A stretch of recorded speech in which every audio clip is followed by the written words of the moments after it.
I'm really excited because we're going to be starting a brand new unit in Read Aloud and in Reading Workshop, and it'll go with what you're doing in Writing Workshop too. And it is fantasy time. Yeah, we're going to be reading some fantasy books, and I'm really, really excited.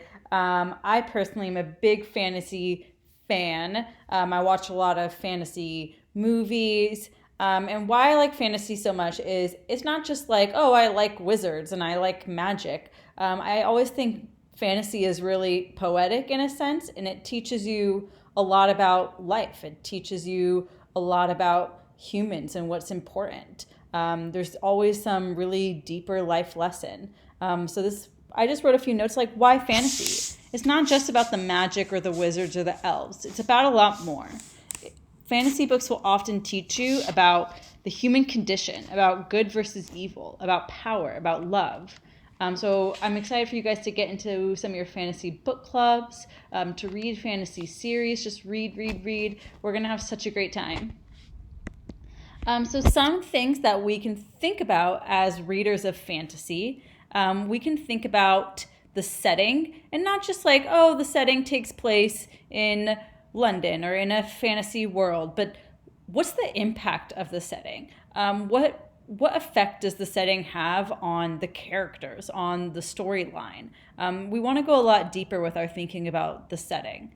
We also want to think about concepts of power. I personally am a Game of Thrones fan, and that's for adults. But it helps you think about like, well, what makes someone powerful? What makes someone a leader of a kingdom?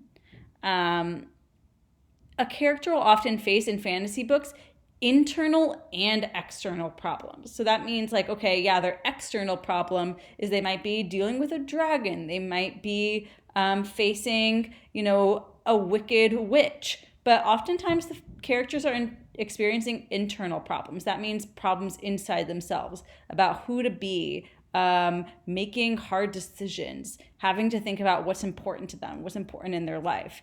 And in thinking about these dilemmas or problems that the characters face, we as readers can often learn a life lesson or a theme that the author is trying to teach us. So let's get a little taste of this with a book that I'm really excited to share with you, which is called The Paper Bag Princess. This is the cover of The Paper Bag Princess by Robert Munsch, and the art is by Michael Martkenkow. Maybe I pronounced that wrong. Sorry, Michael. And let's take a look at this cover. So it's called The Paper Bag Princess. Interesting. You tend to not think of princesses as using paper bags. You think of them as using fancier things. And I see some of the characters. Right away we can see that this is magic. This is fantasy. There's a dragon right there, dead square in the middle of the cover. And I noticed the dragon is wearing like a bow. That's kind of weird. And then there's a girl who I'm assuming is the princess. She has kind of a crown, looks a little interesting. And it looks like she's wearing a paper bag. That is so weird. You don't normally think of princesses as wearing paper bags. So that's a little different. And I kind of see, it looks like the dragon is popping his head out of a doorway. So maybe, she's knocking on his door. That's kind of interesting. And I think that there's going to be some kind of relationship between the princess and this dragon. Let's see. Elizabeth was a beautiful princess. She lived in a castle and had expensive princess clothes. She was going to marry a prince named Ronald. Wow, right away, I feel like the author is really teaching us a lot about power, and who has power here. So I can tell that Elizabeth has a lot of power because she has power in her beauty. It says that she was a beautiful princess, and beauty brings power. She has power in her wealth. That means money. She lives in a castle. People who live in castles tend to have a lot of money, and expensive princess clothes. She also has power in the fact that she's royal. She's a princess and she's going to marry a prince. And then I want to look at this picture. We can see, it looks like it kind of takes place more in like medieval times. Like there's a throne, there's some swords, they're dressed very kind of old and ancient. And I see, like, it looks from the picture like she's kind of crushing on him. She has all the hearts around her, and she's looking at him all lovingly, smiling, and he looks like he's not having it. He's not very interested. He looks a little snooty, like he's too good. Yeah, so let's keep reading. Unfortunately, a dragon smashed her castle, burned all her clothes with his fiery breath, and carried off Prince Ronald. Wow, right away, so much of what made her power got snatched away. So her clothing got burned by the dragon. The dragon smashed her castle and took away Prince Ronald. So a lot of these material things, or these external things that gave her power, right away they're being taken away. I wonder how this is going to make her feel, or how, she's going to come back from this. And I can see from the picture the dragon looks pretty happy, like he got something he wanted, and she looks a little freaked out. Elizabeth decided to chase the dragon and get Ronald back. She looked everywhere for something to wear, but the only thing she could find that was not burnt was a paper bag. So she put on the paper bag and followed the dragon. He was easy to follow because he left a trail of burnt forest and horses' bones. She looks very angry, and, I can't imagine someone who's used to all these expensive clothing now having to wear a paper bag. She solved the problem by finding a paper bag to wear, and I wonder how she's going to feel wearing this paper bag when she's accustomed to such fancy clothing. Finally, Elizabeth came to a cave with a large door that had a huge knocker on it. She took a hold of the knocker and banged on the door. The dragon stuck his nose out of the door and said, "Well, a princess. I love to eat princesses, but I have already eaten a whole castle today. I am a very busy dragon. Come back tomorrow." He slammed the door so fast that Elizabeth got her nose caught.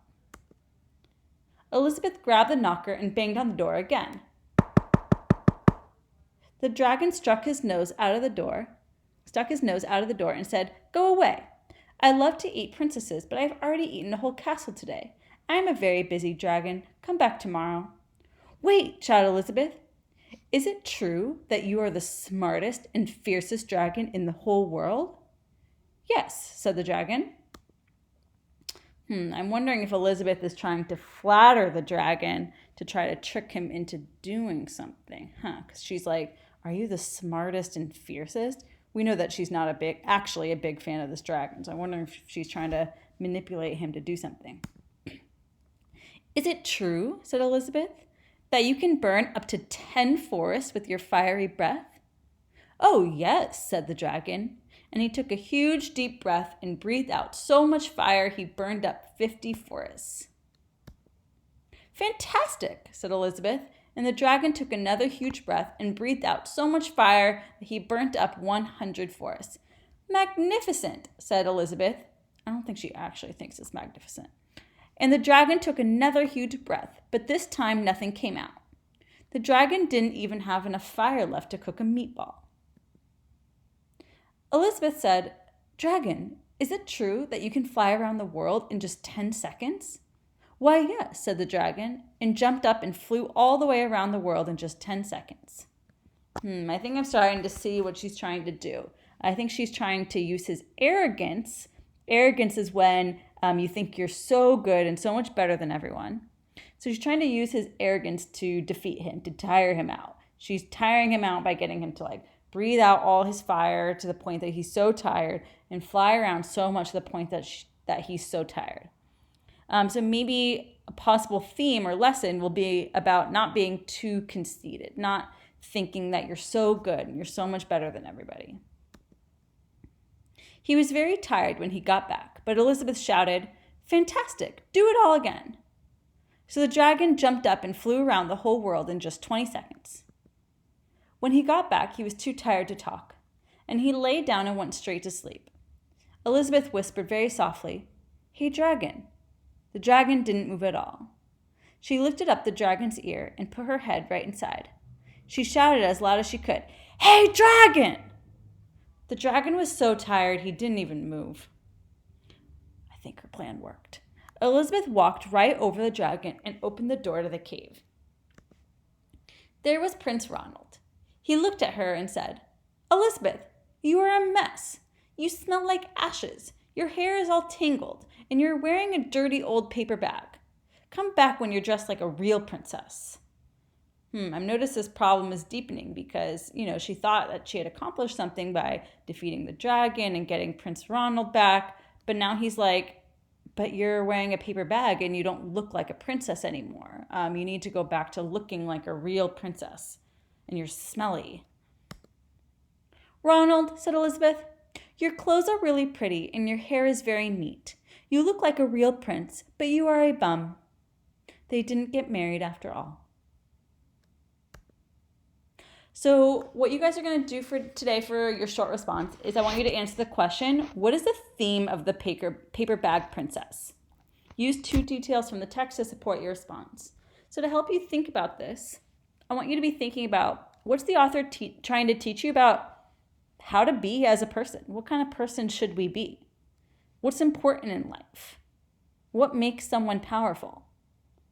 And don't forget to use evidence from the text. I cannot wait to see what you write, and thank you for joining me.